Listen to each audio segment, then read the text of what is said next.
Good afternoon, everyone. Welcome to the Kent City Council Workshop. Today is Tuesday, June 1st, 2021. This is a remote meeting due to the COVID-19 health and safety requirements and by order of the governor. So welcome to anyone that is joining us today on the Facebook City of Kent page, the YouTube Kent TV 21 channel, and anyone that is calling in or watching live this afternoon. We have a couple items on our agenda, so we're going to go ahead and get started. The first item is on transportation sustainability, and we're going to have Dave Brock and Rob Brown presenting. So welcome. Good afternoon, Council President. I am going to share my screen here. Hopefully you will be able to see that. Let me know if you can see that. You can see it. Wonderful. Well, Dave Brock, Deputy Public Works Director, Operations and Maintenance Manager, Rob Brown, our Transportation Engineering Manager, will be joining me for the presentation this afternoon. And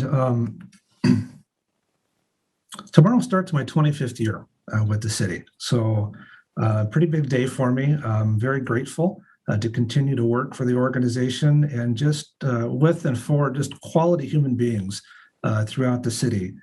And over the last 24 years, I was thinking about that. I was preparing for this presentation tonight and just all the transportation work that I've been involved with through this time period. And looking at the presentation, the slides that are here, a couple of things really stood out to me that have changed over the last 24 years.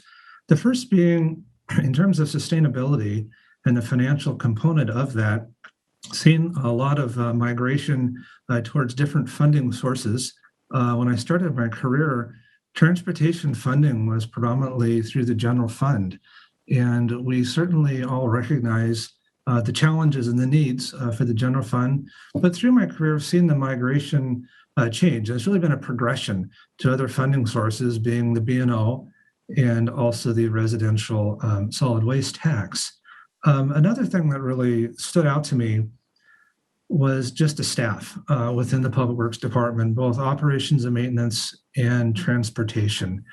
And the changes that have occurred through these time periods, through these decades, basically referring to the type of work, the quality of work, and just a technical aspect of the work. I know I've talked to my counterparts in other organizations, and our staff continue to take on a higher level of work and a higher degree of work than those other organizations. And that is certainly evident again in this presentation, both in some of the pictures you're going to see and also some of the information that we're going to share with you. So a couple of big changes, I guess I'd say, in my career with the city.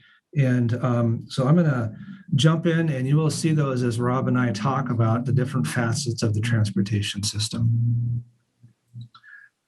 So first wanted to start off with some just really significant accomplishments and achievements and reviewing some projects that have been done over the last few years. And just real quickly pictorially go through these. Some of the overlay work that was done on 212th by Winco and the hill climb up 212th Way. Another project on East Valley Highway from 196 to 180th. Kudos to the staff involved in acquiring the grant for this project, about $1.5 million grant. And you'll see several of those flashes through this presentation. Staff continue to do a tremendous job looking for other funding sources and ways to really stretch the dollars for these projects. So really want to recognize their efforts in the sustainability of the transportation system. Also an overlay on 208th Street up on the East Hill from 96th to the Benson. Another good project on 196th, just from the Green River to about where it turns to 196. It's referred to as Russell Road on a small inset map project that we completed in 2019. I guess I wouldn't say completed, more project delivered from staff. Another significant accomplishment in the 224th project, both the first and second phase, a great connection over 167 from the East Hill down in the valley and up to the West Hill. And Rob is going to speak about some improvements coming on the West Hill. But in addition to the overpass built over 167, another really big component in terms of sustainability that was realized for this project was improvements to 88th Avenue. And that is a road that runs parallel to 167 between 224th and 218th. So through this project, we're able to realize some new asphalt as well as pedestrian amenities with that.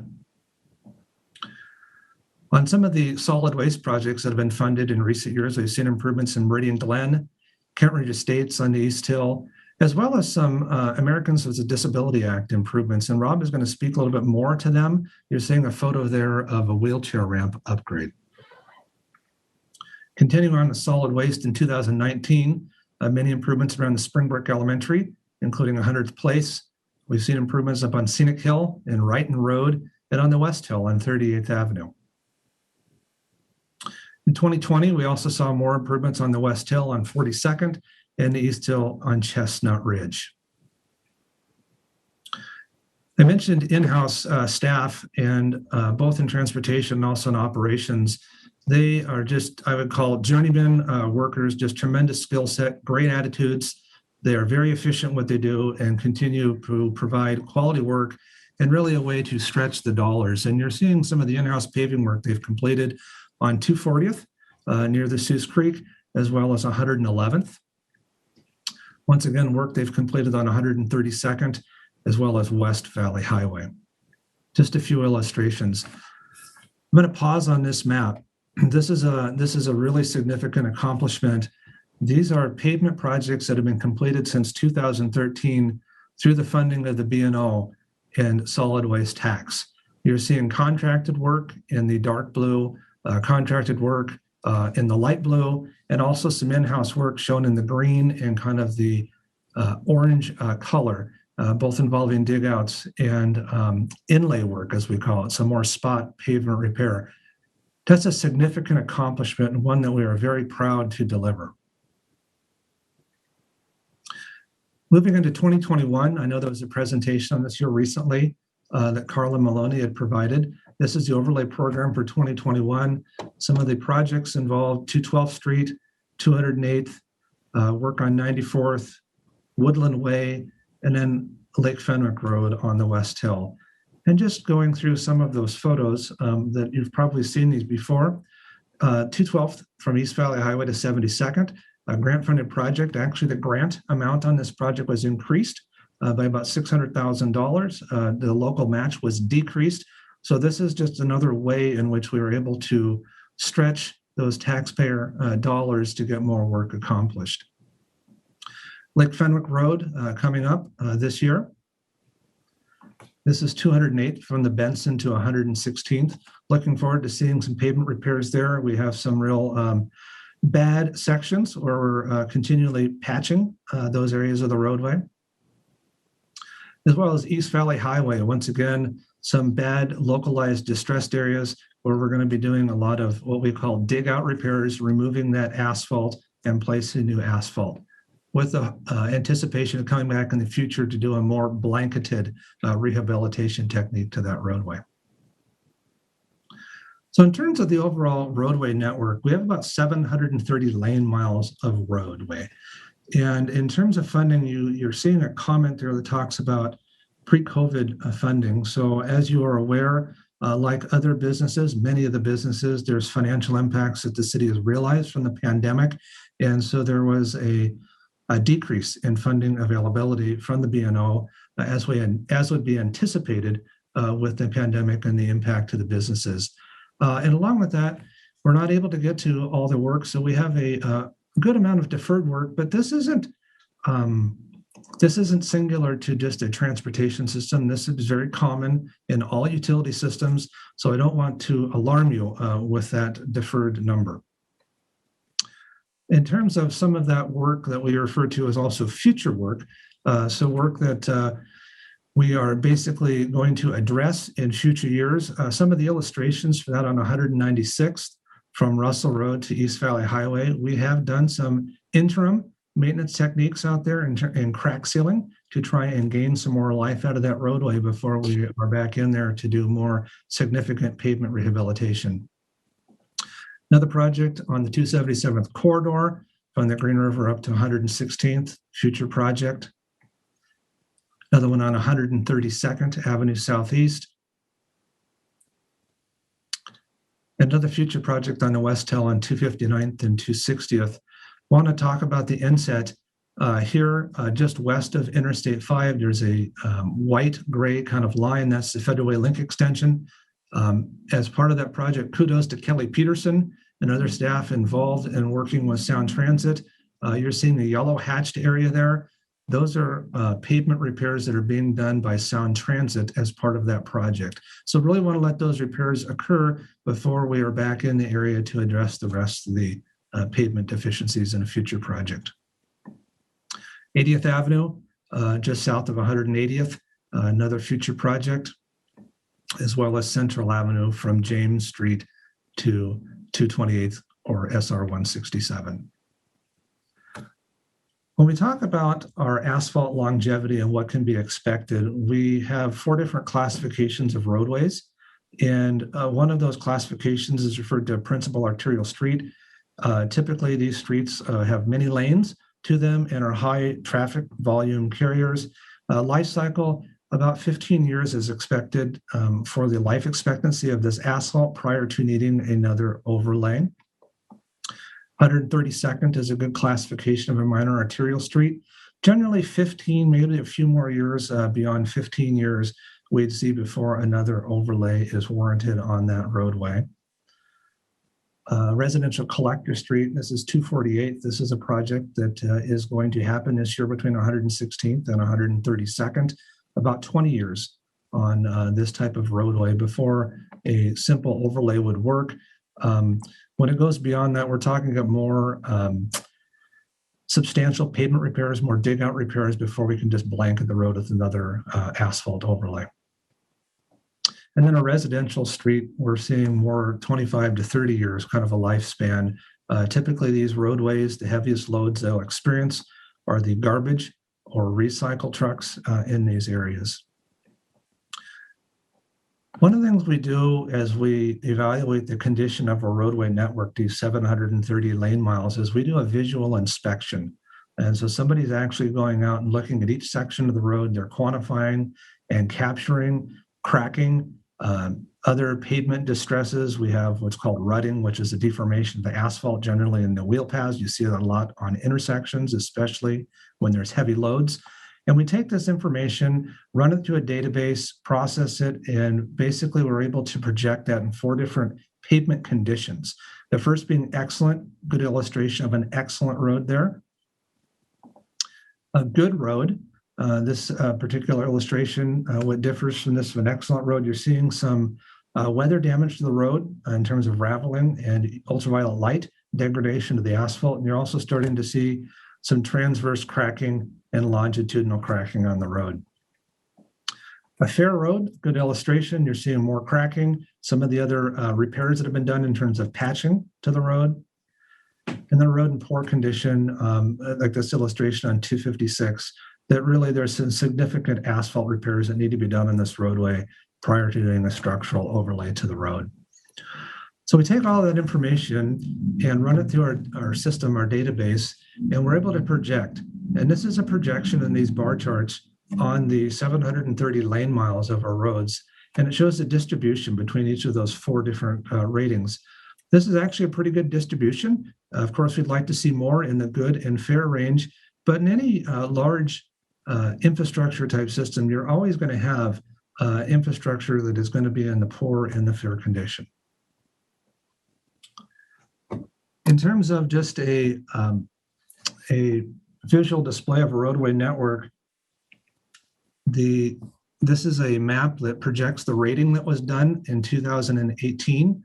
And so this is the last time that we rated our roadways. It's an illustration of the roads that are in poor and fair shape. Since this rating was done, we have been able to address some of the roadways. So up on East Valley Highway, some of those on 208th Street, and some other locations. But there is a fair number that we still work through on an annual basis as we're selecting roads to prioritize for future maintenance work. Along with the rating of the roadways, we look at traffic volumes and also potholes. And so this is a good illustration on potholes. We track them annually during the winter season. There's 2 things that really degrade a roadway. The first being weather, primarily water, and the second being the traffic loading. And so you're seeing a combination of both of them here in terms of the drainage and the water that's accumulating on the shoulder, as well as in the road. You're seeing cracking that is occurring, and eventually that roadway fails. And here's another good graphic that shows that in terms of the cracking that occurs in the roadway, water getting in the crack, saturating the subbase. You apply the vertical load of the vehicles on that, and you're looking at the distress show up in the pothole. This is a projection of asphalt down, but more commonly, it's actually coming out of the roadway. So there's also other effects from freeze and thaw, generally with potholes, but there's also some other roadways that we've incurred some flooding. And here's a good illustration on 80th, where Springbrook Creek was at capacity. And basically we lost an asphalt lift up there a couple of years ago and required some patching. And very thankful for the work that's been done on 76th. Once again, a project that received a very substantial grant to raise that roadway. And we're very happy with that. That was a very long-lasting maintenance issue for our staff. I said we track potholes. This last winter, we've had about 850 potholes, and there's a visual display of where those have occurred throughout the city. And then transitioning, when we talk about sustainability, concrete roadways are also very important to look at. Concrete's got a much longer life expectancy, about triple that of asphalt. There's also a higher cost for that, especially when the roadway is new, but even more so when we're talking about rehabilitating roadways. Long-term vision, with the industrial hub still being in the northern portion of the valley, we've identified several roadways in the future as we work on those to consider transitioning those to concrete. Not really looking to do that in the immediate forefront for the fact that in terms of cost and spreading those dollars to touch several roadways in need of work, asphalt is really the way to go in those roads. But nonetheless, we keep this as part of our discussions as those roadways do come up for work. I mentioned the loading of trucks, both in the industrial hub. When we look at transitioning to concrete, this is a slide you've seen before in terms of the trucks and the impact in terms of relation to a car to the truck, both on our industrialized roadways as well as our residential roads. Certainly the trucks have a lot more structural impact to our roadways. We have made great progress as an organization in making some transitions to concrete. These are some great examples. This is the intersection of 212th and 72nd. We were able to do this in the approaches back in 2017. 80th Avenue, just north of 196th, one of those industrial roads that has heavy truck traffic. We've also seen the completion of James Street at the bottom from Central Avenue over towards Jason. So transitioning to some of our non-motorized amenities in our sidewalk system, we have an ongoing inspection, monitoring, and repair system for our sidewalks. You're seeing James Olive working at the collector app, going out. They've put boots on the ground, literally, and walking all of our sidewalks and capturing this information and storing that to do work. And so some of the defects that we're capturing on that, we're talking about lifted panels. This is one in the upper right-hand photo, primarily from the street tree behind the fire hydrant there. We also have vegetation encroachment in the upper left, and then also vehicle damage to sidewalks is shown in the lower right-hand photo with a lot of cracking that is there. So in terms of those assessments, what you're looking at is a map. The blue shading area is a non-residential area, and the yellow or gold dots or pin drops where all those defects were located in those areas. And they've also completed that for residential areas as well. So you're seeing those pin drops. In terms of the approach to the work, a lot of this sidewalk repair work is done during the rainy season. Typically, we need the good weather to do the asphalt work, and the wet weather is a good opportunity to do some of the vegetation encroachment work and other sidewalk repairs that you see done. One of those repair techniques also involves the removal and replacement of panels. This is a temporary panel, basically with an asphalt patch down here before we can come back and replace the curb and gutter that's lifted and the rest of the sidewalk. This is a good transition, a project that was done by operations staff a number of years ago. This is on Meeker Street as it's approaching State. This is a sidewalk that was damaged by vehicles, a lot of cracking. We had shifted panels. These vehicles were backing over the sidewalk. You see bumper marks on these street trees They were hit there. So we worked with the business to change the arrangement of their parking to more angled parking out of the curb to prevent those vehicles from coming onto the sidewalk. And we also used the opportunity to really do some great vegetation improvements down there in that location. So going back to the maps with the pin drops with the sidewalk deficiencies, now what you're seeing with the green dots is work that's been completed by operations staff. We tend to prioritize the work based on the pedestrian traffic and activity. So you're seeing a lot of work in the downtown area.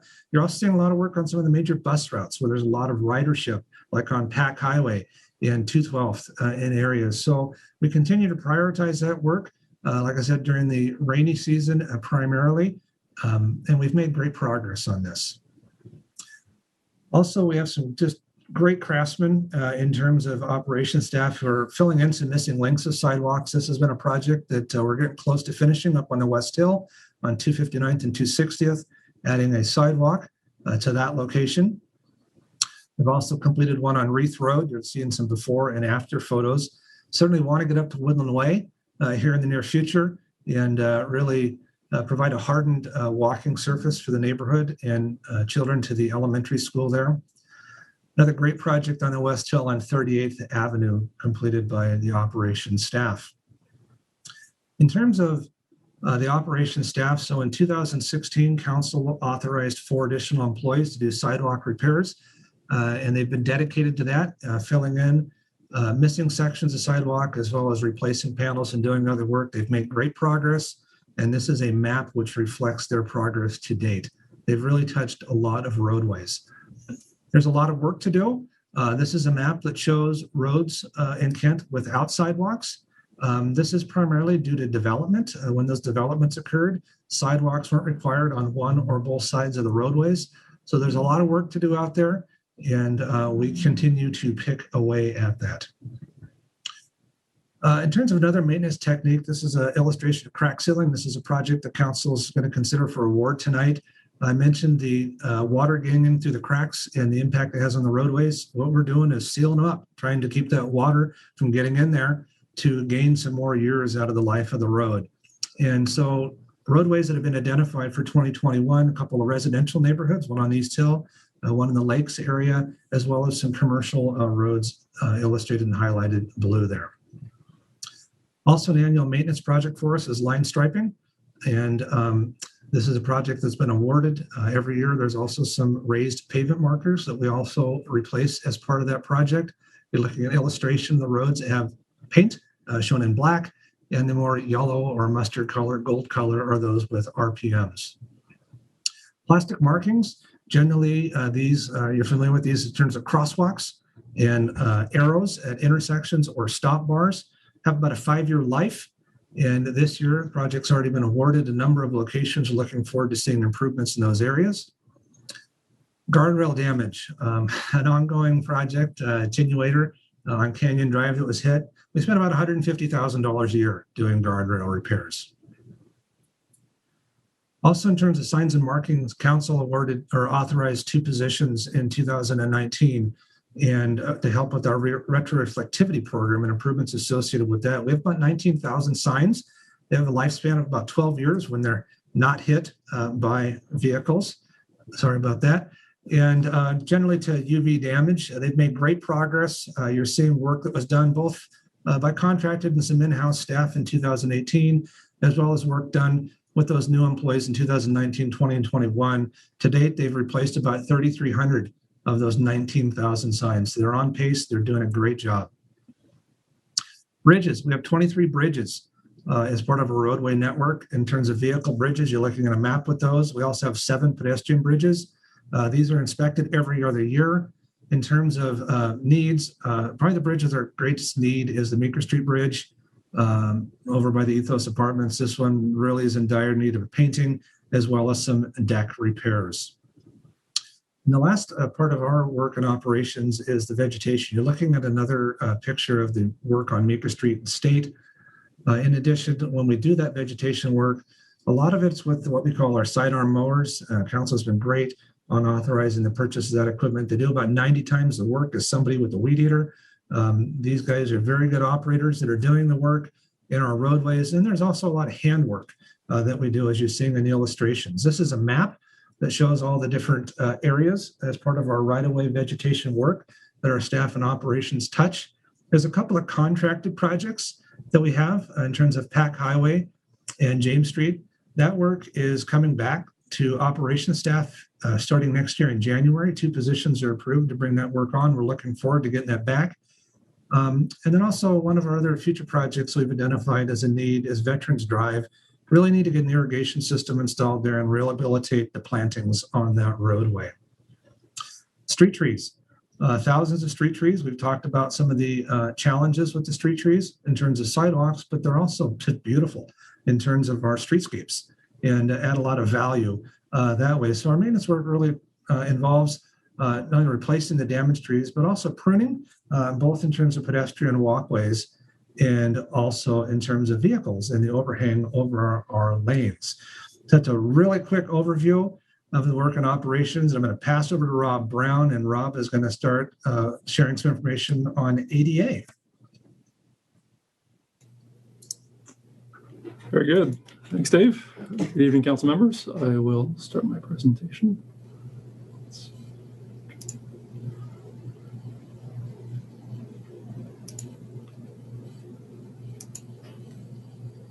All right, let me know if you can see that.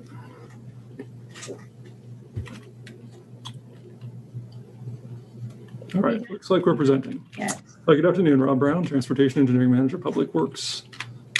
Start talking about some of the interesting things we're working on here on the engineering side of things. First, I'd like to talk about is the Americans. Rob, really quickly, are we supposed to see your screen? Yes, can you not see it? We are not seeing your presentation. All right, let's try this again.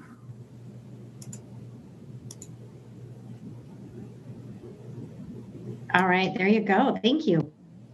Okay, apologize for that. Okay. First thing I'd like to talk about tonight is the Americans with Disabilities Act. The ADA Act has a requirement for a transition plan within the public right-of-way. And so we have an existing plan, but it does need to be updated. This is a requirement of the 1990 ADA Act. It does require us to inventory all the facilities within the public right-of-way and then develop a transition plan with public input for how we're going to address those and bring those up to current ADA. We have completed our curb ramp inventory, and we are now working on inventorying the driveways. Following that, we'll work on our traffic signal system, pedestrian features, and the bus stops. So there's a couple pictures there on the right side showing a couple of the facilities here in downtown Kent. We do need to make some ADA improvements to our crosswalks and sidewalks. Just 2 quick examples.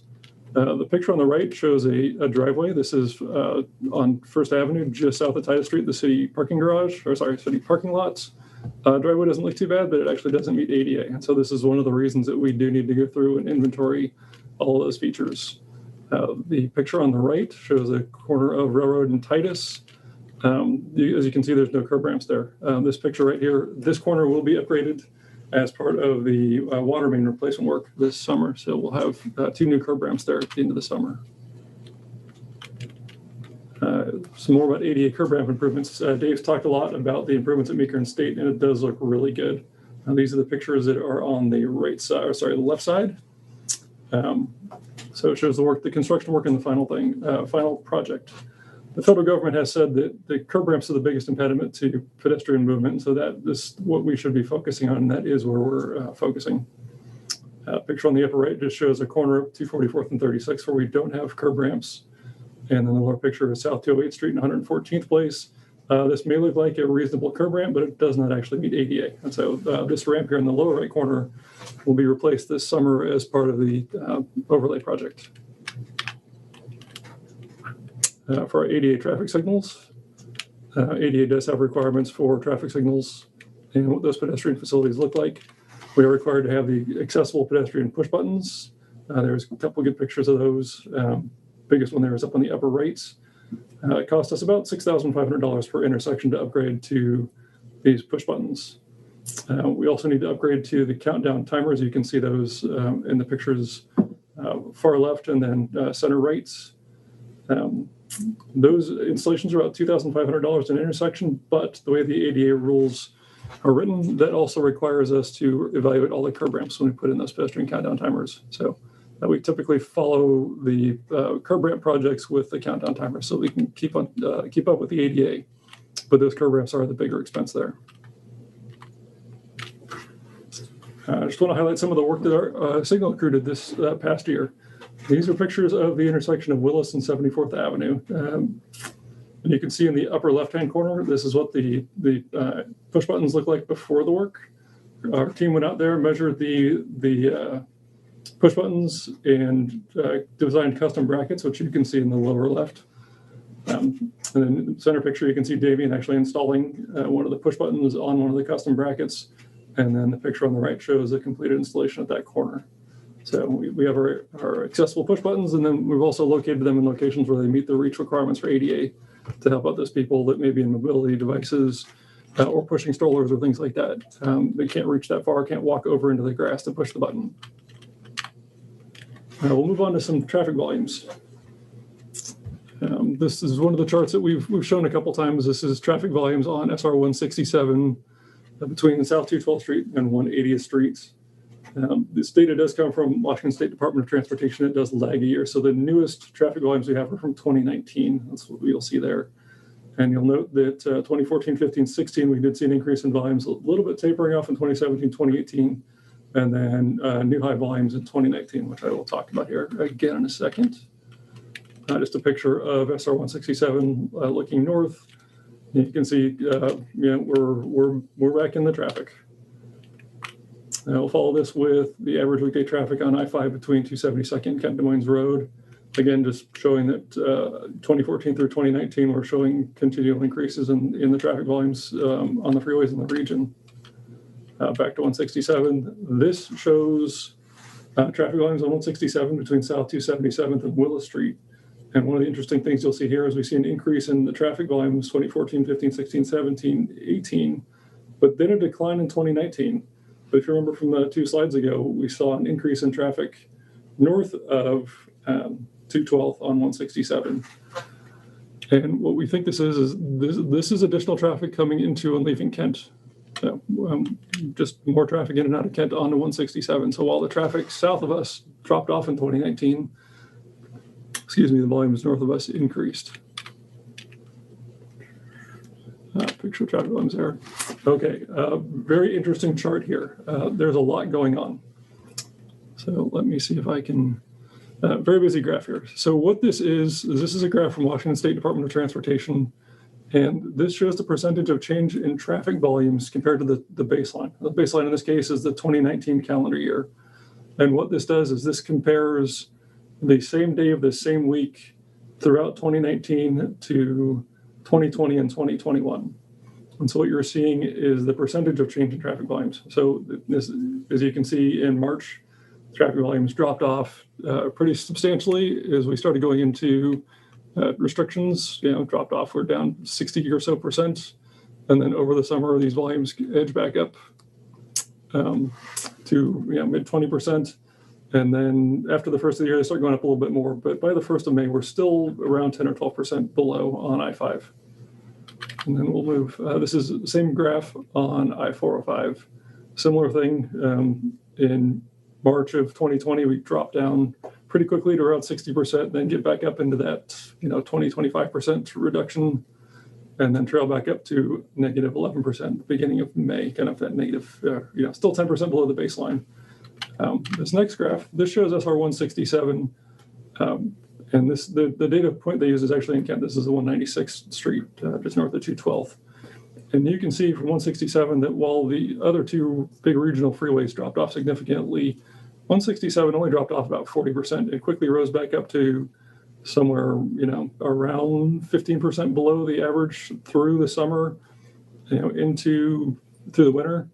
And then big thing to notice here is that in March, we've now surpassed the 2019 volumes. So the traffic on SR 167 now, starting in March, is higher than it was in 2019. So we are at seemingly all-time high traffic volumes here. So we believe this is due to the number of workers that are in the South County and North Pierce County area that are unable to telework and have to go to their jobs. So industrial manufacturing, trades, those kind of jobs, and also people that probably took the sounder that just no longer wanted or were able to take transit. So, and this is one of the reasons that we are very thankful for the state legislature for funding the SR 167 master plan update. And we are looking forward to working with our South County and North Pierce County partners and Washington State DOT on getting that plan updated. Councilmember Core, do you have a question? Yes. Thank you, Council President. Quickly, Rob, if you can go back to the last slide, please. Do you know what the reason is for the drop-off in March 2021? Oh, I was curious. I apologize for that. I should have explained that. So what this graph shows is this compares the same day of the same week during the year, and so the spikes that you're seeing are holidays. So because the holiday days don't line up on the same day of the week throughout the year, you're seeing these spikes there. I apologize for not mentioning that earlier. Thank you. That explains it. I was like, this is sort of random. Thank you. All right. Map showing the traffic volumes in 2018 throughout the city. This just shows that we have quite a few arterials that carry quite a bit of traffic through Kent. One of the calculations we did a couple of years ago is determined there's about 1 million vehicles a day that are going through Kent. And this is 2018 pre-COVID. These are traffic volumes we collected for the Transportation Master Plan updates. But again, as we saw with 167, and we've all experienced in Kent, those traffic volumes are coming back. And it's probably not going to be too long before we start seeing this level of traffic volumes again. Just quickly, I wanted to touch on the work that Washington State DOT is doing over on I-5 with the 509 extension project. What you can see there in the green circle, this is phase 1A and phase 1B. This is a funded project. It's a design build project similar to the Federal Link extension project, and it has been awarded. The contractor is currently working on the design of the project, and we will see actual construction start fairly soon. The limits of the project for stage 1A and stage 1B are I-5 from the Kent Des Moines interchange up into SeaTac to the 24th, 26th interchange at the south end of the airport. So these are the pieces being built first. Great benefit for us and something we're really looking forward to is this does complete the Veterans Drive extension to the I-5 ramps. And so that will provide direct access from I-5 onto Veterans Drive down into the valley. And now I'd like to talk about traffic signals and streetlights.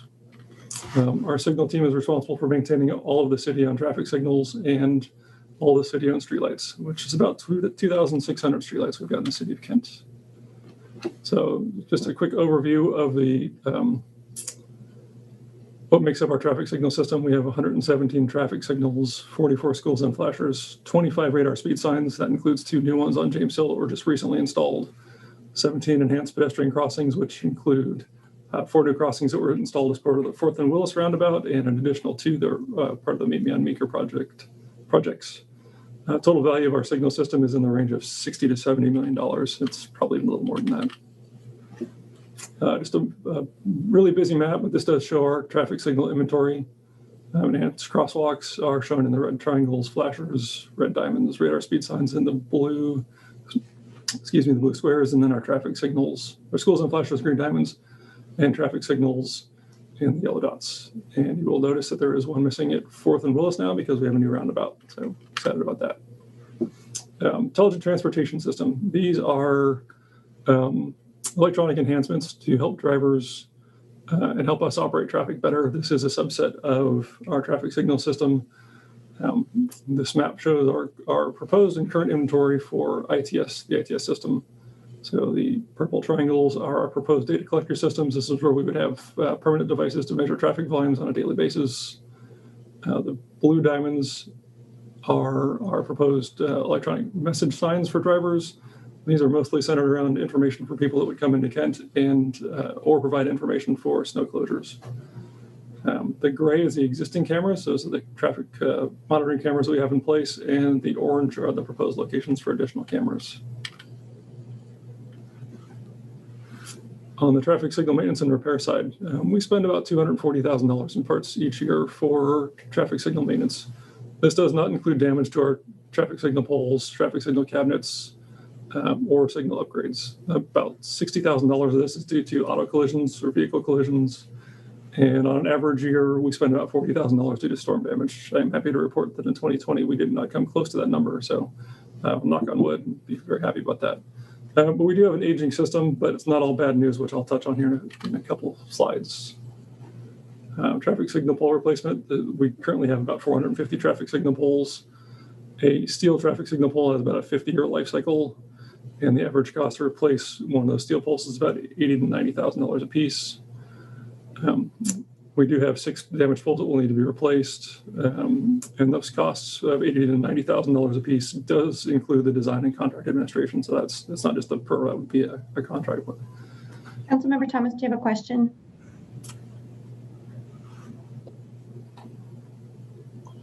Yes, thank you, Madam President. So, Rob, those poles, are they, if they're damaged by automobile, an accident or whatever, are those covered then? Do you could try to collect from the insurance companies? Yes, sir, we do. If there is damage and we are able to, either through the police report or other means, if we're able to get in touch with the owner's insurance company, we do go after restitution for those damages.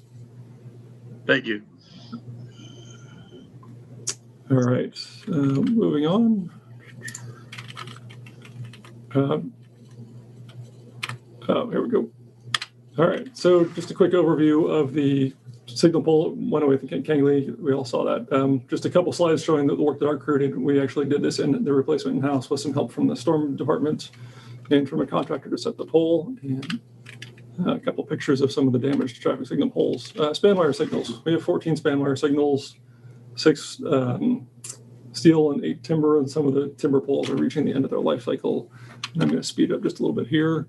Traffic signal controllers. This is a good news story. Over the last 3 years, we've replaced 63 of our traffic signal controllers. We've got about 117 of those. 31 were through the safety grant that put the flashing yellow arrows in the valley, and 32 by our signals team. We have 1 antique controller left, and that will be replaced as part of the Kent School District project for the Old Panther Lake Elementary School this summer.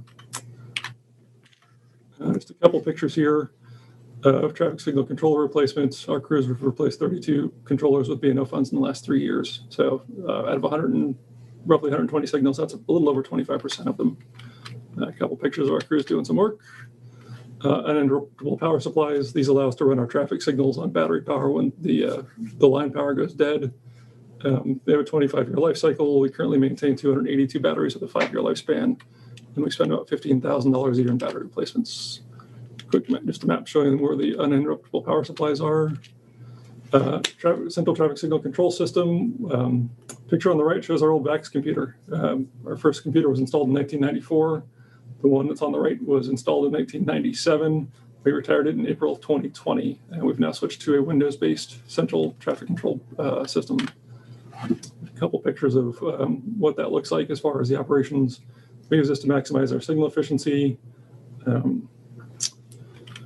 We still have 20 traffic signals that need to be connected to the central system. Most of those are up in the Panther Lake area. Fiber optics. This is how we communicate with most of our traffic signals, combination of fiber optics and copper wire. Our existing network is 132,000 feet of fiber. We need about another 81,500 feet to complete the network. Map on the right. This shows a fiber network that the city crews, our signal team installed last year. You're looking at the magenta colors. So we went from Smith and Canyon Drive from State up to 104th, and then up 104th from 256th to 240th, and then 240th from 102nd out to 132nd. So this was all done by our city crews. And then on the left, a couple pictures showing us doing that fiber installation. Traffic cameras. We have 22 traffic cameras.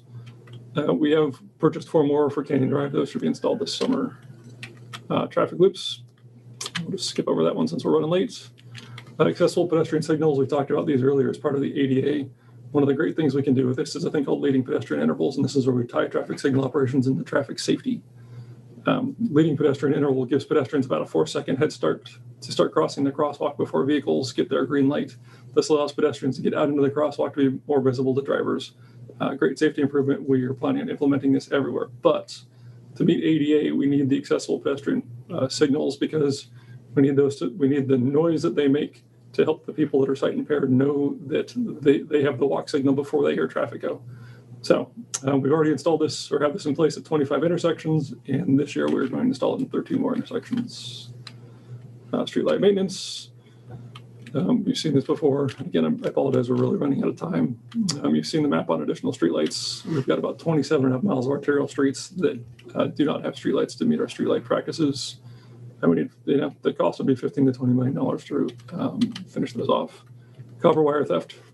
Still a big issue in Kent. Last year, 2020, we spent $9,250 in materials, and 540 hours in labor to replace stolen wire. We are welding junction box lids, and we are replacing copper wire with aluminum, which has reduced the theft, but not eliminated it. More good news, the decorative lighting. So our signals team does operate and maintain the decorative lighting in Kent. On the upper left, you'll see Meeker Street under SR 167. This was our first installation. Our signal team actually did the installation here. James Street under SR 167 below that was done by a contractor, completed not too long ago. And then the masterpiece of decorative lighting is the center of the 4th and Willis roundabout there on the right side. Residential traffic calming program. I will go over this really quickly. You heard from Eric in February. Thank you for adopting the new program in 2020. We are very pleased with it. It's focused on neighborhood livability, not just on speed. Last year, we received 44 traffic calming requests, up from an average of 30 to 40 a year. That's a new high. And of course, it's because we believe more people are home and notice the speeding. Less traffic also increases traffic speeds. The map you've seen before, some examples of traffic calming. We've got speed cushions in the upper left. Those are the new ones that were just installed on 98th Avenue a couple months ago. Upper right is a traffic circle that our operations folks just rebuilt the center of. It's weed resistant. We've got a race crosswalk on the lower left, Green River, Russell Road, and then a radar speed sign on the lower right. Traffic safety, just a summary of the traffic crash numbers. In 2020, we averaged about 2,600 crashes each year on city streets. See if we can move this real quick. Okay. Last year, crashes were down. So 1,789 reported crashes, 1,200 non-injury crashes, 582 injury crashes, 49 serious and fatal, 56 pedestrian involved, 17 bicycle involved. And you'll see that most of those numbers are down. The traffic volumes are also down, but we don't have the exact traffic numbers, so we don't know if the actual crash rates went down. We just know that the total numbers went down. And also pedestrian safety, we did apply for 4 ped bike grants last year and 2 safe routes to school. Councilmember Corr, do you have a question? Yes, thank you, Council President. Rob, I have a quick question about the residential traffic calming program. Can you quickly remind me, how can residents get in touch with you regarding this program? They just go on our website or send an email or using the app? Great questions. Yes to just about all those. There is an online form on our website under the residential traffic calming program.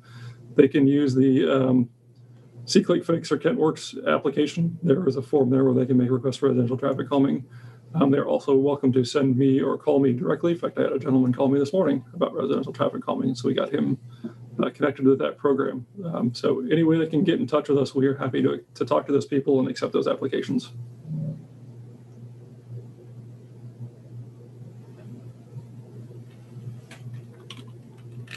All right. Is there any other clarification I can provide? Thank you. I'm good. Thank you. I'll just go over this quickly. Eric talked about this in February. We did win $735,000 for road diets or road reallocations on 260th, 259th, Meeker, Lincoln Smith, and 4th Avenue North that you can see on the map there. Design will start shortly. We expect construction hopefully next summer. We also received $885,000 for a compact roundabout at the intersection of 108th and 264th. And both of those came from our local road safety plan. This is an engineering document that is now a requirement from Washington State DOT for to be grant eligible. And so this uses empirical data that focuses on fatal and serious crashes over the previous 5 years, and is used to determine spot locations and citywide systemic locations that where we have safety concerns. Enhanced crosswalks, just part of our one of our tools in Pedestrian safety, these are usually used on higher volume or higher speed roadways. We got rapid rectangular flashing beacons, pedestrian hybrid beacons, upgraded push buttons, and marked crosswalks. Finally, quiet zone, which we've talked about before. We are actively working with both railroads. We recently met with Burlington Northern and Santa Fe to talk about crossing improvements that we'll need to do for the quiet zone of them. The goal is to try and reach an agreement before we go to the Utilities and Transportation Commission with crossing modifications. That should save us an administrative hearing if all parties will agree and sign the waivers. We have a meeting scheduled at Union Pacific on June 23rd to go over the same thing. So we are really excited about both of those, that the railroads are working with us on those. And finally, I will end the presentation with a collage of some of the hardest working people in Kent. Thank you very much. Councilmember Fincher. Thank you. Rob, and it might be a question for Dave, back on the slide with the 259th heading up toward 260th, the sound transit work, it showed the sidewalk almost to the I-5 overpass. Will it actually stop there? Will it actually go under the overpass? What's the plan for there? I can answer that. I have great news, and that was a very good question.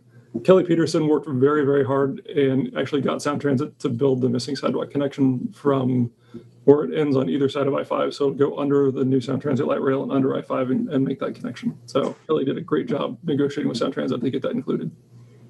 Thank you. Great answer. Councilmember Michelle, followed by Councilmember Boyce. Thank you, Council President. Thank you for the presentation, Rob and Dave. And Dave, congratulations on 25 years. My question is for Dave. When you were talking about sidewalks and you brought up vegetation encroachment on sidewalks, whose responsibility is that? Generally, it's the property owner's responsibility to do it. We certainly will contact the property owners and ask them to trim the vegetation. Let me just say they're going to do a more delicate job of removing the vegetation that's there. But if people notice that, they can certainly contact us and we can take it from there.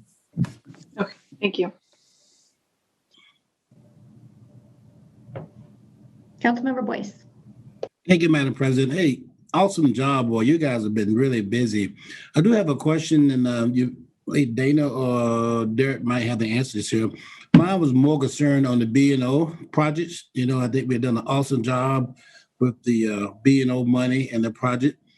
Do we have a system report out to the business where it's through the chamber or whoever to talk about some of the project that the B&O money is going towards? Derek, maybe, or Dana? I can jump in there really quick. So we have not for the last year or so done any sort of report out just because of everything that's been happening with COVID, but I'm certainly happy to at the board meeting make that presentation. Yeah, I think that'll be good to share some of the, things that's the money's going towards. So I may kind of help tell the story. So thank you very much, Madam Mayor. I can carry that message. Okay. Thank you. Councilmember Fincher. Just one more addition to the traffic number reports. Next time you guys come back before us, I'd like to see the comparisons year to date for the traffic circle also. The 4th and Willis traffic circle.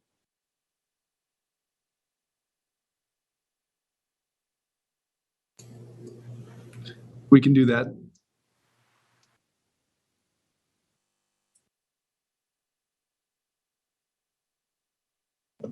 I was on mute. Thank you so much, Dave and Rob, for this great presentation. It's always good to see all the hard work our Public Works team is doing. And looking forward to next year when we actually get to have Public Works Week in person and get to celebrate all that good work and see everybody. So thank you very much. We are going to move on to our next presentation because I know there's going to be some discussion here and I want to allow enough time. So I'm going to welcome Derek Matheson first to talk about the boards and commission ordinance. All right. Thank you, Madam President, and good afternoon, Council. Yes, the City Council discussed boards and commissions back at the February 5th Council retreat, and I just wanted to briefly recap some of the direction from that retreat before we get into the draft ordinance that's in your packet. So the council identified 4 interests as we update our regulations for board and commissions. There is interest in balancing historical experience and knowledge with new voices and fresh perspectives. There is an interest in ensuring that each member of a board or commission is interested, enthusiastic, and brings some level of knowledge. An interest to ensure that boards and commissions reflect the diversity of the community, not just in race, but also in gender, age, length of residency, and learning and decision-making styles. And then finally, an interest in consistent practices and procedures among the boards and commissions. The council was particularly interested in the Parks and Recreation Commission due to its strong bylaws, proactive recruitment of members, applications that are maintained on hand, and then a 2-term limit. And so while there was some interest in limiting the number of terms that a member could serve on any board or commission, the council also recognized that a member might serve longer than 2 terms if there are no applicants to serve on a particular board or commission. And then council members were interested in staggered terms to the extent that a board or commission didn't have staggered terms already. There was also some sentiment for longer service on the Land Use and Planning Board because of the complexity of issues, and then a similar thing with the Civil Service Commission and the Firemen's Relief and Pension Board. And then there was also some discussion about the role that council members could play in recruiting board members and commissioners from their networks of contacts. So the council directed the city administration and city attorney's office to come back to the council with a rework of our code provisions for boards and commissions. Deputy City Attorney Tammy White did the lion's share of the work there. She and I met several times. We had at least 2 discussions with the leadership team. I know some departments that have boards and commissions had meetings within their departments. And so this represents all of those perspectives. That said, there is a lot of material here, and we fully expect that it's going to take a few meetings to work through it. So the game plan for tonight is we'll just get as far as we can in the next 30 minutes, answer your questions, hear the changes that you want to make, and then bring it back for future discussion. So with that background, I'm going to turn it over to Tammy to start walking through the details here. Great. Good evening, Council. Madam President, I'm just going to start through the ordinance from the beginning. And if you will just stop me when there are questions and we can discuss that section or any questions that a council member has. But I'm just going to start out going to page 2 of the ordinance and share my screen.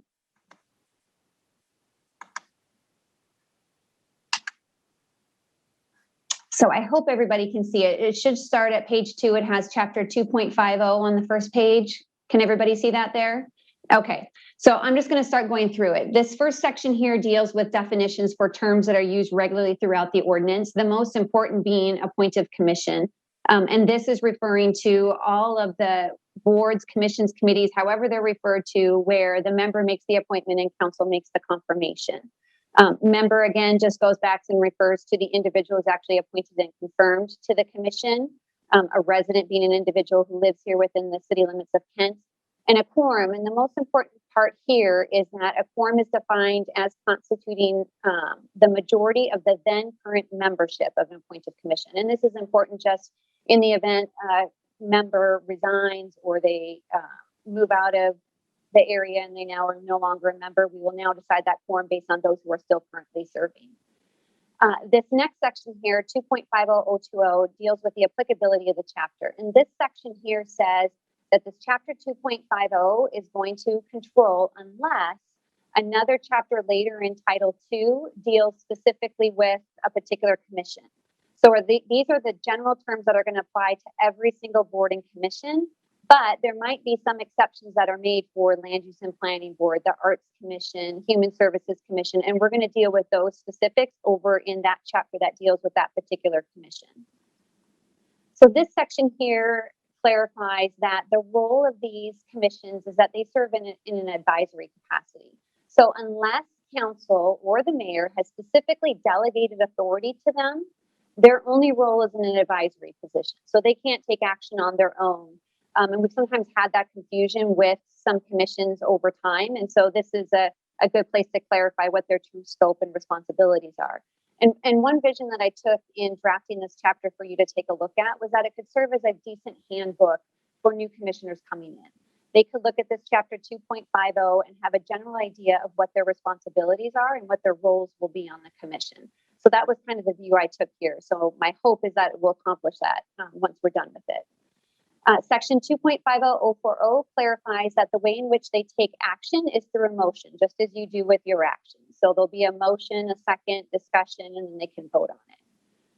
The section 2.50.050 talks about the minimum support that the mayor will appoint to these commissions. And one is going to be a staff member. And that staff member is going to be serving as the secretary of the commission. And the benefit of having a staff member serve as a secretary is they're ensuring that all notices are given as we need, that minutes are kept of the meeting, and that records are kept so that we can fulfill both our records retention responsibilities along with our public records production responsibilities. And then the other support that's needed to be provided is adequate space and facilities for them to conduct their meetings. So we've just included that in this section here as well.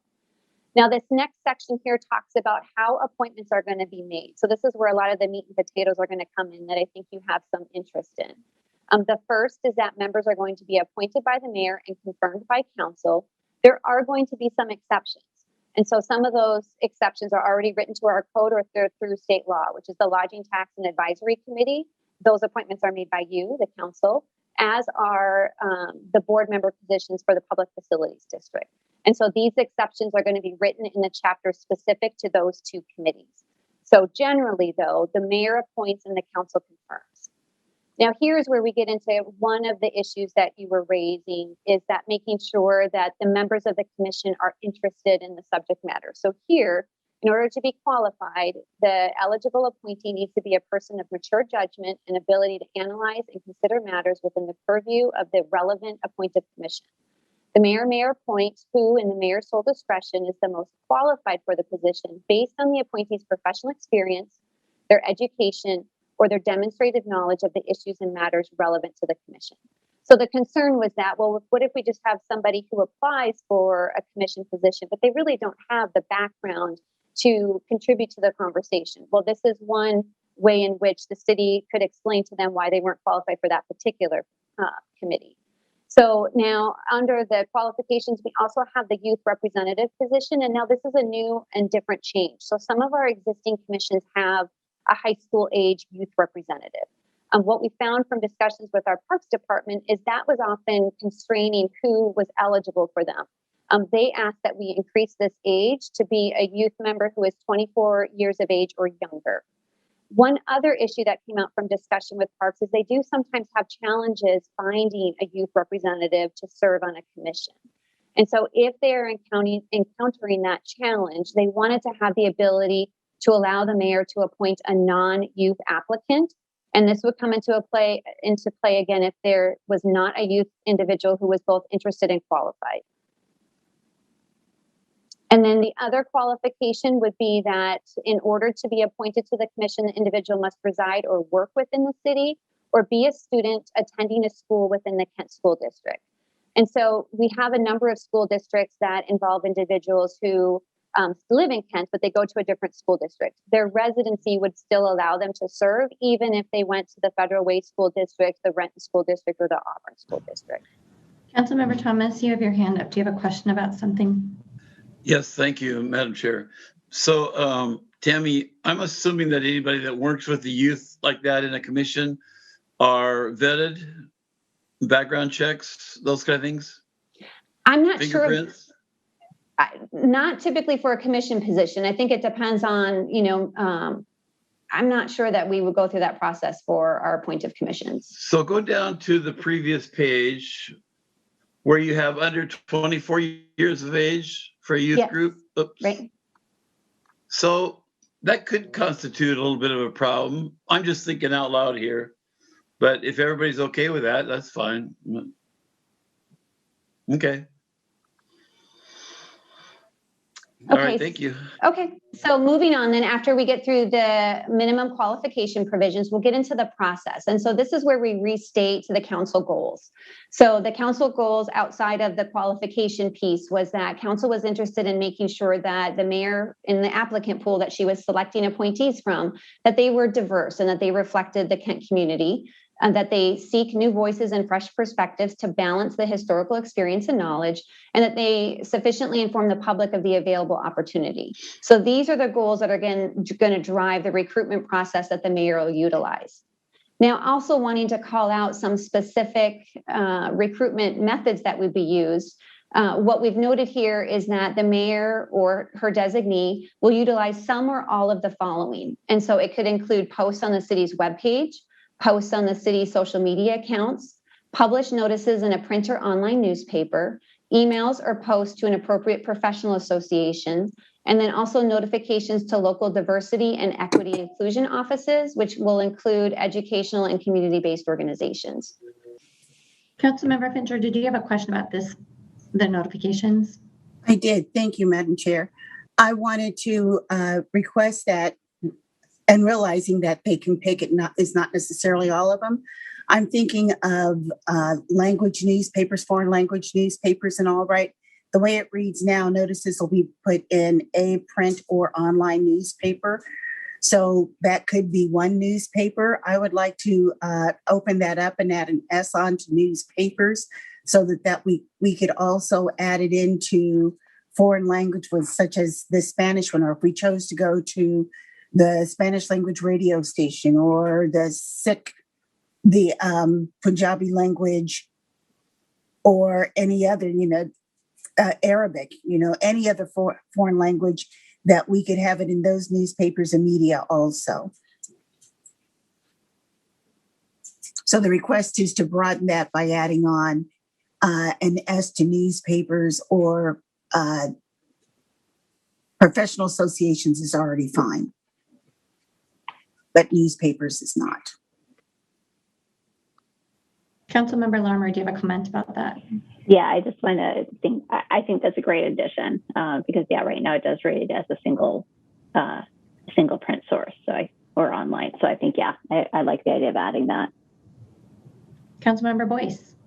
So I'm okay with it, but Councilman Fincher, where will you stop? I mean, I don't think we can list everything that would include everything. I'm just curious about, where will you stop this? You list quite a few. I'm sure there's probably quite a few more. Just I don't know, where will you stop to make sure you do get everybody? Because I think that's what you're trying to do. Thank you, Councilmember Boyce. And realizing the number of languages spoken, we would in no way get everybody, but I would go along with what we've done with some of the other documents and possibly choose the top 5. And that we could look at as we go on, but definitely more than one. So my quick thought is the top 5 languages, just like we're doing some of our other documents. Okay. All right. Thank you. And we're not saying that we're not outlining who we're trying to reach at this point. We're just saying we're not limiting it to just a certain publication. We're just making sure we explore all options when we're notifying the public. Is that correct? That's correct. And recognizing that when I joined council, the top 5 languages, with the exception of Spanish, are all different than the top 5 languages that are spoken now.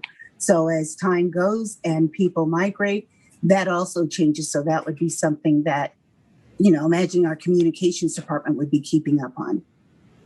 Okay. Tammy, does that sound reasonable to you, just to take out the word A and just add an S to newspapers? Does that make sense? Sure. And I wasn't sure if council guidance was wanting to specify other languages, or just by leaving the plural that was sufficient and administratively we can manage that.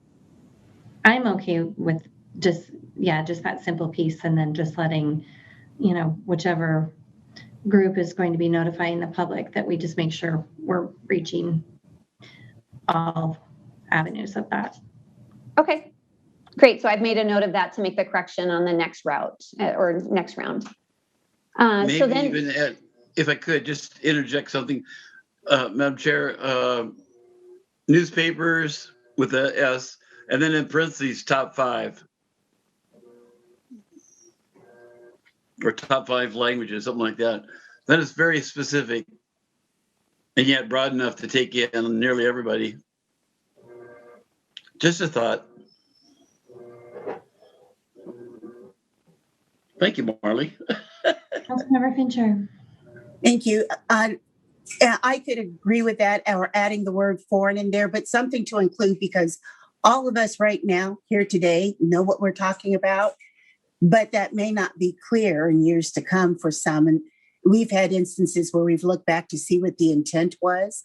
So somehow in there to include non-English or including non-English, but somehow the wording in there should specify that we're talking about the other foreign languages. so if it's acceptable to council, I could propose a revision for the next time we meet again to discuss this ordinance. Would that be acceptable?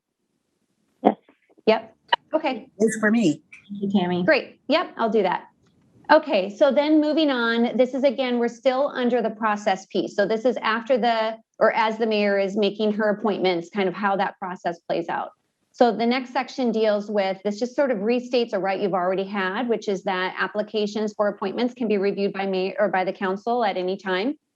And the council can also suggest that the mayor take a look at somebody's application, or you could certainly refer somebody to apply for the available position. Now, this is the section that gets into retention of the applications. And so the way that this is written is it's actually fairly broad. So if a person is not selected for a particular commission that they applied for, this provision states that the city will continue to hold those applications for a year and can consult them for future appointments.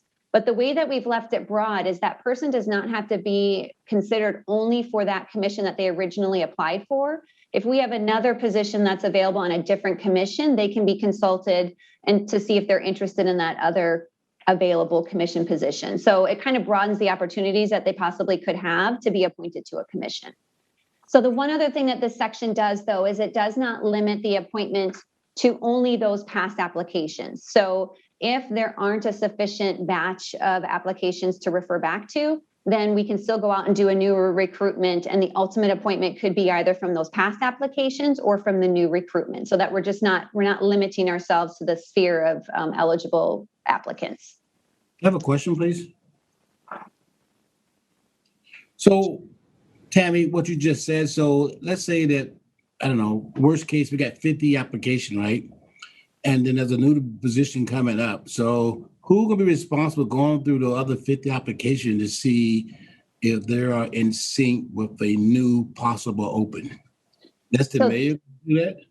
This is going to be a little bit outside of because I don't really deal with these applications, but I assume it would be on the department that supports that commission, would probably do a first pass and may make some recommendations to the mayor, is how I would anticipate it playing out. And then if that director of that department didn't think there was a sufficient pool, or the mayor didn't, then I assume together they'd probably make that decision to go out and do a new recruitment. Okay. Okay, I'll move on. Next section is staggered terms. So this is giving the mayor some flexibility. So right now, if we have all of a commission where all of the members are up at the same time, as those positions come up, the mayor now can stagger them as she needs in order to make sure that we have a balance of experienced members with new members.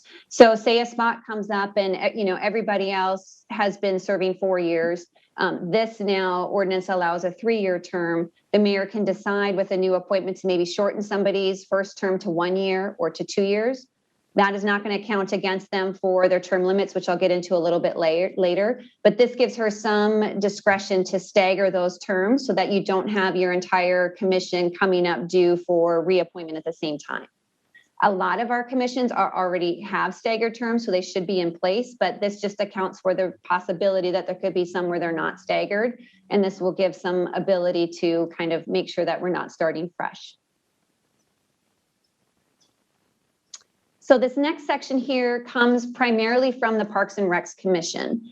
So this is allowing for an alternate member. So this would not affect the existing members that you have. It would allow the appointment of one or more alternates to a commission. And what the alternate allows is that if a sitting member is absent from a meeting, the alternate can then step in their place and vote for them on matters. So typically the alternate would be a non-voting member. They're there to observe or they listen to the business.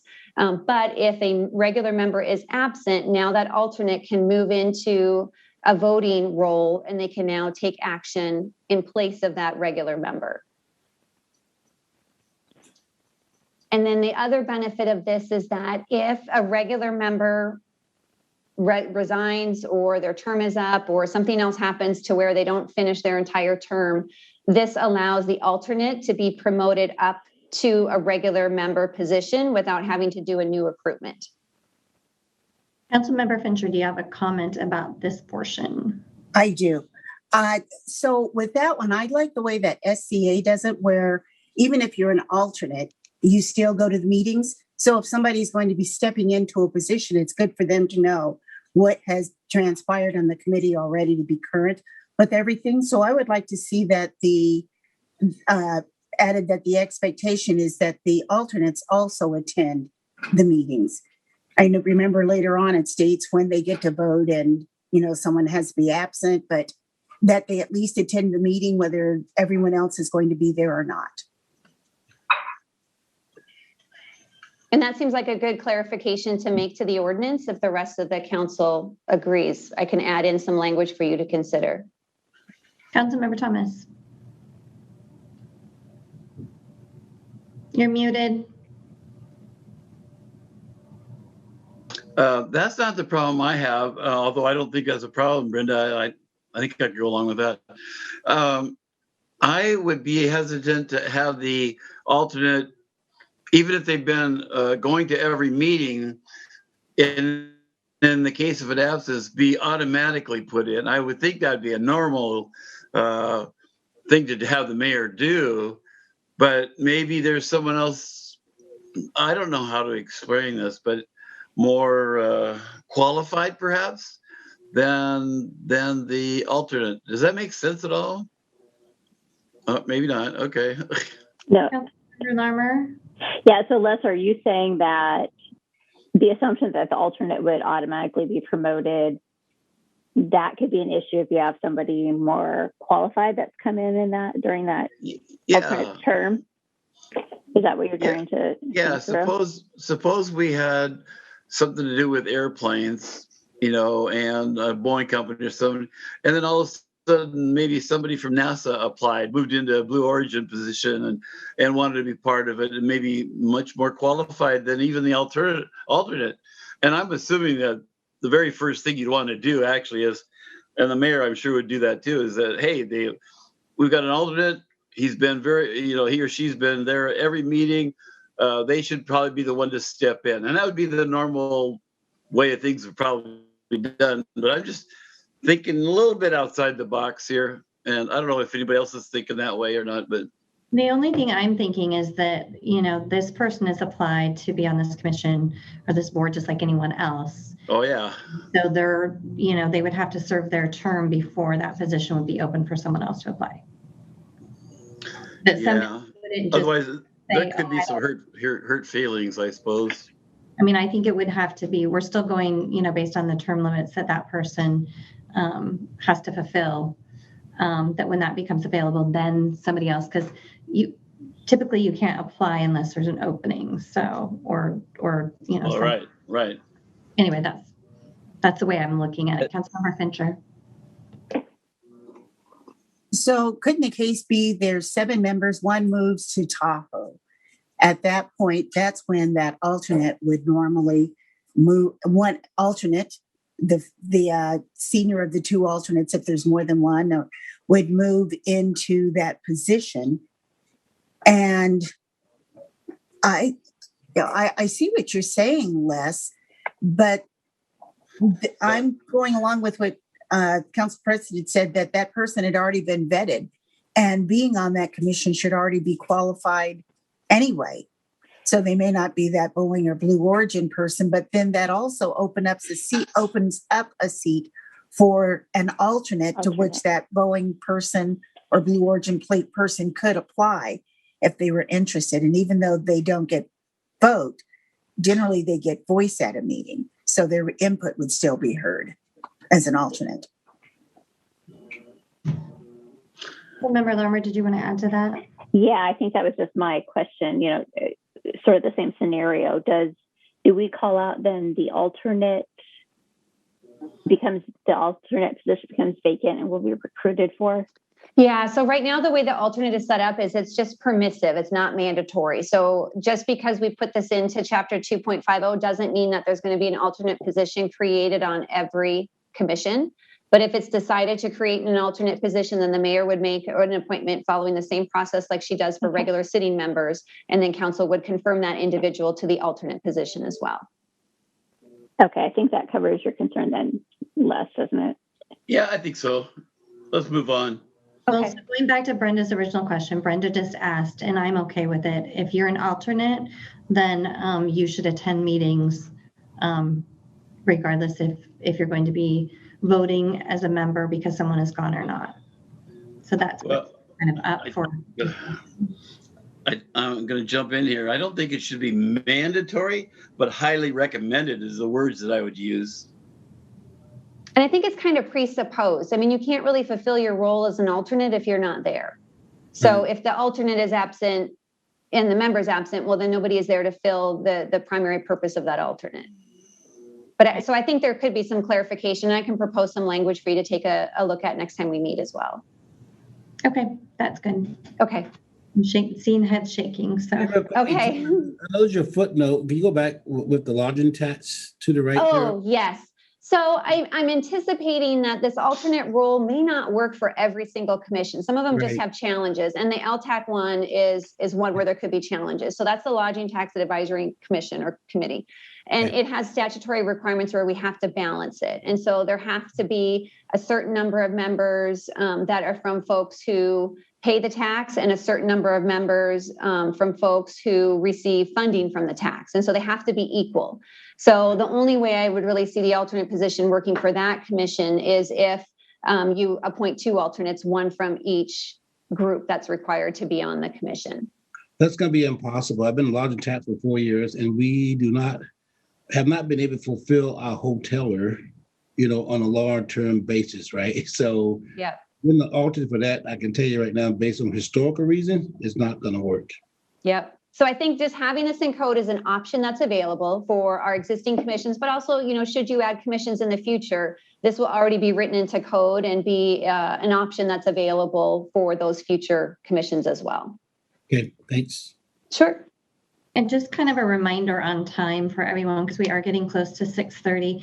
Tammy, I think that this is going to have to continue so that we can, spend the time that's needed to go through all of these and be able to give our input. So within the next, few minutes or whatever, if you can kind of figure out a good point where we can maybe kind of pause, and then it'll be a good spot to come back to if you think that would be good. Yeah, let's start the conversation on term limits and see how it goes, since that's the next section. But we can put a pin in it and come back to it next meeting as well. So what we have here in this next section is we basically set a baseline for every commission. The term is going to be 3 years. There are some exceptions, and I'll get into those too as we go into the specific commissions, but I have a little note up here. So some of the specific exceptions right now are for the Civil Service Commission, which is 4 years. It's mandatory by state law, so we can't change that term. It's also for the Cultural Communities Board. Right now, we have a 1-year term set up in our code. We're recommending that be changed to 2 years. The Human Services Commission and the Arts Commission. I believe the Arts Commission is currently 4 years, and staff is asking that council consider keeping that as is. Human Services Commission, I believe, is currently 3 years, and staff is asking that council consider increasing that to 4 years. They would still be subject to some of them still subject to the same term limits, but the actual base term would be what's stated over here as opposed to the 3 years. Hopefully that makes sense. Now, the term limits provide that no member shall serve more than 2 consecutive terms except for those who are appointed to an inaugural term that is less than 3 years. So if the mayor exercises her discretion to appoint somebody in an inaugural term for 1 or 2 years, that service is not going to count against or toward their term limits. So it's possible that they could serve 2 full 3-year terms plus an inaugural term of 2 years. So they could get up to possibly, 8 years, possibly. So now the term limits would not stop somebody from serving again if we went out and we could not find somebody willing to serve, or if that member had a gap in service for 2 years. So say they served for their 2 complete terms, they took a break for a couple years and then came back, you could consider confirming them for a subsequent term if they'd had a break. And I see a question. Councilmember Larmer. Thanks. Yeah, Tammy, so just going back to the previous paragraph, can we add some language there, except for those members appointed to inaugural term, just clarifying again that the only reason for that inaugural term being less than the 3 years would be because of the staggering. I just want to make sure that it's not, it doesn't become general practice to establish a 2-year so that they get 3 years on top of it. So the only other thing that I could see with that is that what if somebody was appointed not for staggering purposes, but say somebody left or they resigned early and they were appointed to serve that gap? I assume you'd want to clarify that short term shouldn't count against their term limits too. Yeah, I just want to make sure that we're not creating a loophole in this, and that we're closing a new loophole there on this language.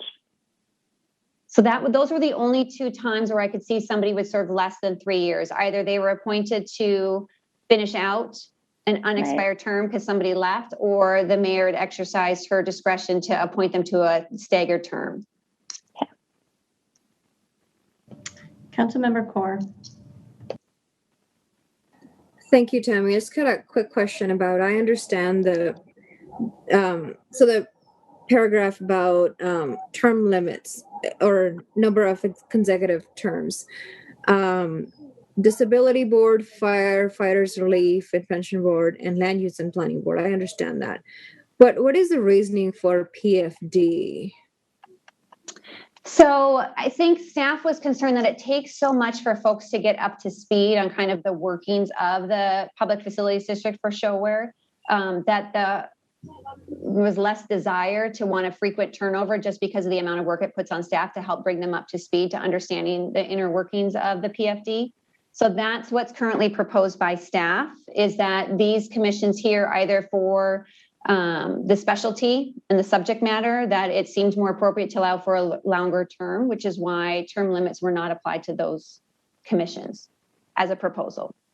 So could we possibly have an alternate on PFD, and maybe, when that person's up to speed, move them into the board position? The reason I say that is because I've seen some of the individuals sitting on that board since we actually made the board. So I just feel like we need some way to get some perspective, maybe in one position or something. Sort of my thinking. I don't know what my colleagues think, but I just feel like PFD board has, some individuals have been there for a long time. And there are some limitations on the appointments too, which we can get into more once we get to that specific commission, but some of them are appointed without restriction, but then some of them have to be from certain limited segment of our population. I can't remember if it's the folks who charge the tax, or there's some limitation on the individuals that we can consider for that position. And they have to be recommended, I believe, by like the Chamber of Commerce, other types of organizations within the city. So there's some of those challenges that staff, I think, face in trying to find eligible candidates. Councilmember Thomas, do you have a comment? Thank you, Madam Chair. So, Tammy, when this ordinance becomes effective, does it become effective 30 days after the vote, or does everything is in place now? Is still in place, or is everybody grandfathered in other words, or how's that going to work? So the ordinance as it's drafted, Oh, go ahead, Les. In other words, excuse me 1 second, but okay, Sidewinder asked a good question. For example, on the PDF, that would be 3-year terms. Is that what that is? So you'd have, if it was effective in 30 days after it's passed, that means they would have 6 years. In other words, 2 terms. Am I correct? Or are we saying, that it's effective back then, they've already got 4 years in or 6 years in or whatever? So the ordinance as drafted now would apply prospectively. So that's the presumption of every ordinance that you draft, is that it applies moving into the future, unless you choose to do something otherwise. Gotcha. Thank you. So I think, Madam President, I'm a few minutes past. So is this probably a good spot to pause and we can start up with term limits again next time I see you all? Yeah, I think that that's appropriate. That way people can take a little break and then